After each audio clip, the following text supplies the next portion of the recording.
E aí galera, beleza? Aula 90 do canal e hoje a gente vai falar um pouquinho sobre a função logarítmica, ok? Então eu vou discorrer um pouco sobre o que é a função logarítmica em si, ok? As condições de existência e falar um pouquinho também sobre o gráfico da função logarítmica, que é muito usada, vocês vão usar muito isso daqui durante a disciplina de cálculo diferencial e integral, ok? Bora lá! Bom pessoal, só para refrescar a memória de vocês, tá? Eu vou explicar de uma maneira muito simples como funciona a lógica da função logarítmica, ok? Então a gente vai ter três elementos aqui.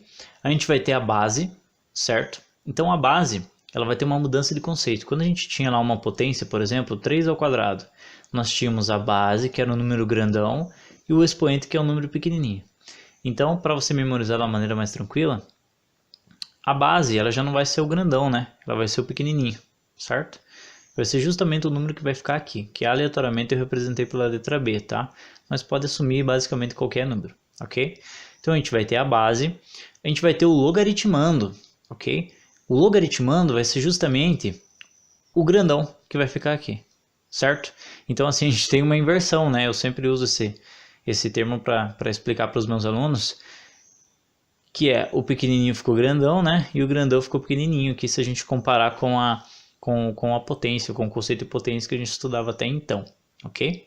E nós vamos ter o próprio logaritmo, ok? Que vai ser nada mais nada menos que o resultado da minha função. Então, a lógica é muito simples. A base elevada a um determinado número vai ter que ter como resultado o logaritmando, certo? Então aqui, ó, b elevado a x terá que ser igual a a. Ok?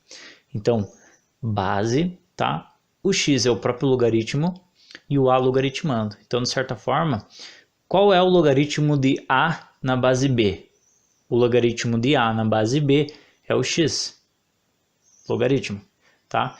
Então, só para vocês relembrarem, né? Essa notação aqui, os professores costumam usar esses termos, né? Logaritmando, logaritmo, base, isso aqui é comum, ok? Então, para vocês não esquecerem, principalmente do logaritmando, que é o mais difícil de lembrar, pensem que o log de A na base B vai ser o próprio logaritmo, tá? Qual que é o logaritmo de A na base B? O logaritmo vai estar aqui, e se a base vai estar aqui, o que sobrar, né, vai ser justamente o meu logaritmando, ok, galera?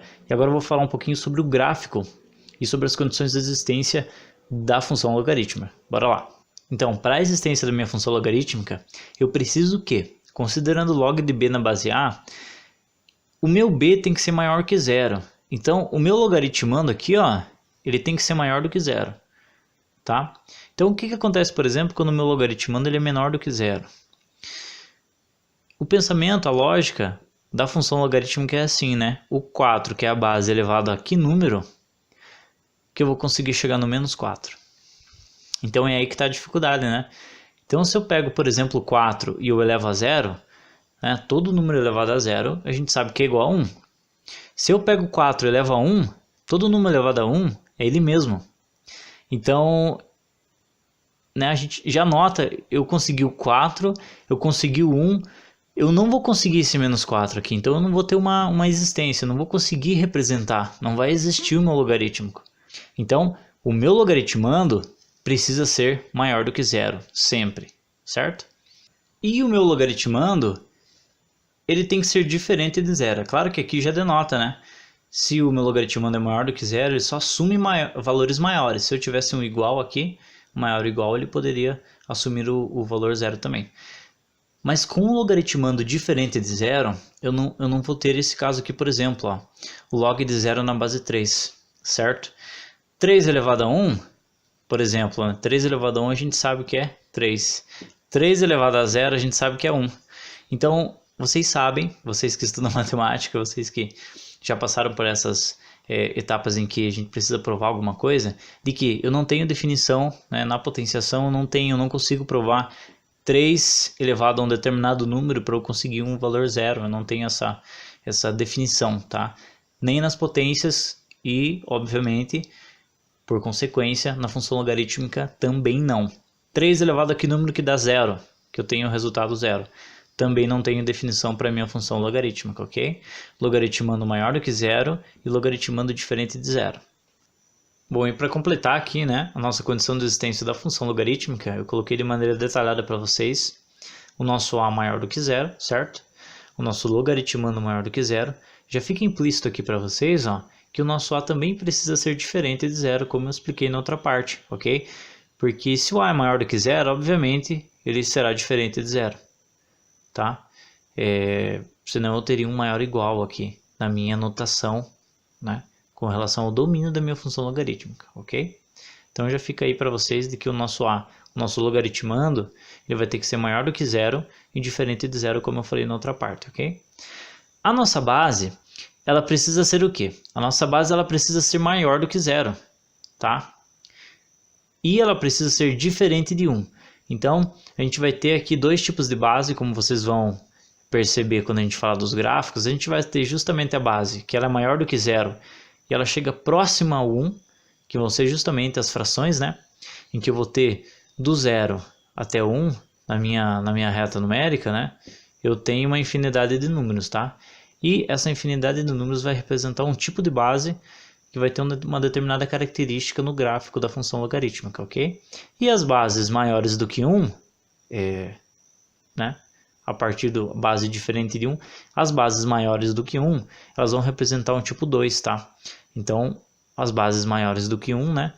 Elas vão representar um tipo 2 que vai ter uma característica diferente na definição do gráfico da função logarítmica, ok? Então, por que a base tem que ser diferente de 1? 1 elevado a que número que dá 1000? Ou 1 elevado a que número que dá 10? Então, eu não tenho definição para a minha função logarítmica, tá? Então, essa é a notação que representa o domínio da minha função logarítmica, tá? Que define as condições, define o campo de existência dela, ok? Agora a gente vai falar um pouquinho sobre o gráfico. Bom, pessoal, para fechar o nosso vídeo, então, o nosso gráfico da função logarítmica, tá? Não ficou bem na escala, mas já vai dar para vocês entenderem bem certinho como que funciona, qual que são as características, né? Qual é a característica principal do gráfico da função logarítmica, ok?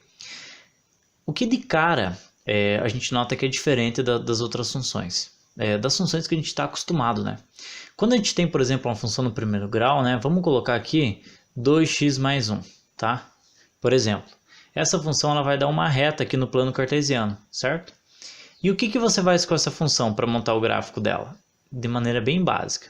Você vai colocar valores para x e ele vai gerar respostas no eixo y, correto? Você vai ligar os pontinhos e passar a reta, certo?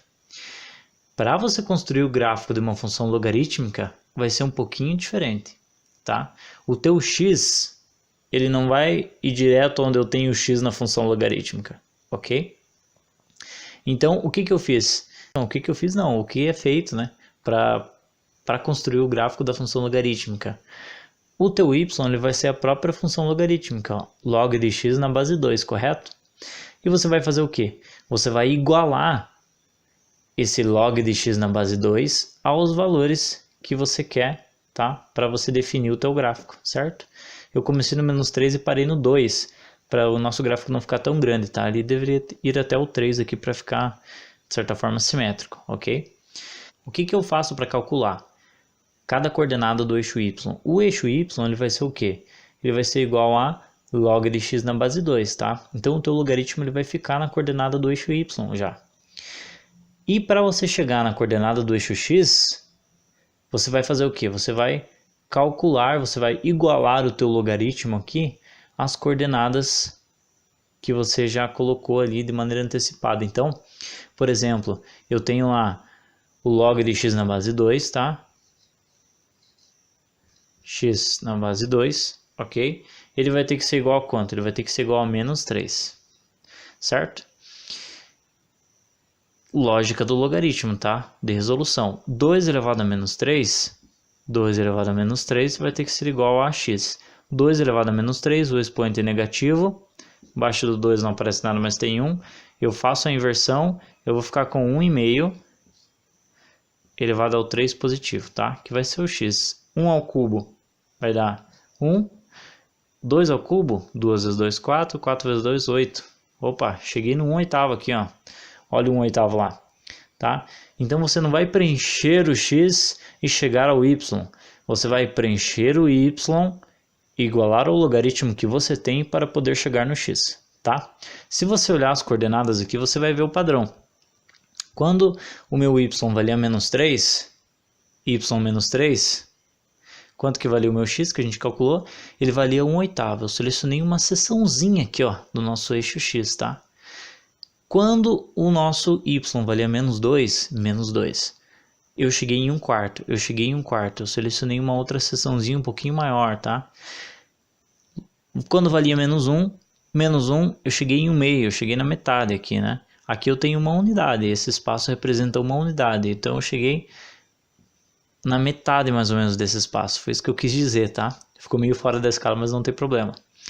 Quando eu tinha um valor 0 para y, o meu ponto foi só em cima do x, que foi igual a 1.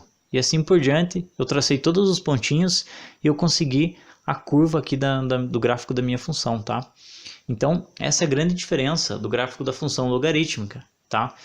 Você não vai colocar o x para gerar o y. O y vai ser a função logarítmica que você vai igualar a ele, aos resultados, as coordenadas do eixo y, e você vai obter as coordenadas do eixo x. Certo? Obter, com sotaque para vocês, beleza? Então essa é a grande diferença do gráfico da função logarítmica. É claro que se vocês quiserem conhecer mais sobre a função, eu recomendo que vocês pesquisem, tá? Mais a fundo, principalmente as definições, né? Principalmente as definições com relação ao crescimento e ao decrescimento da função logarítmica, tá? Isso vai depender justamente da nossa base. Então, estudem lá. Lembra da base tipo 1 e da base tipo 2 que eu falei? Então, se vocês quiserem se especializar um pouquinho mais, pesquisem aqui as definições do gráfico para esses dois tipos de base. Uma base de 0 até 1 e a outra acima de 1, certo? E também sobre as resoluções da função logarítmica no geral. Beleza, galerinha? Valeu, até a próxima. Pessoal, compartilhem os vídeos, tá? Com os amigos, quem está cursando cálculo 1 na faculdade, quem está fazendo matemática, física, biologia, engenharia, química, geralmente tem na grade o cálculo diferencial integral, tá? Curtam o vídeo, divulguem o canal para os amigos também, ok, galerinha? Tamo junto aí, falou, até a próxima!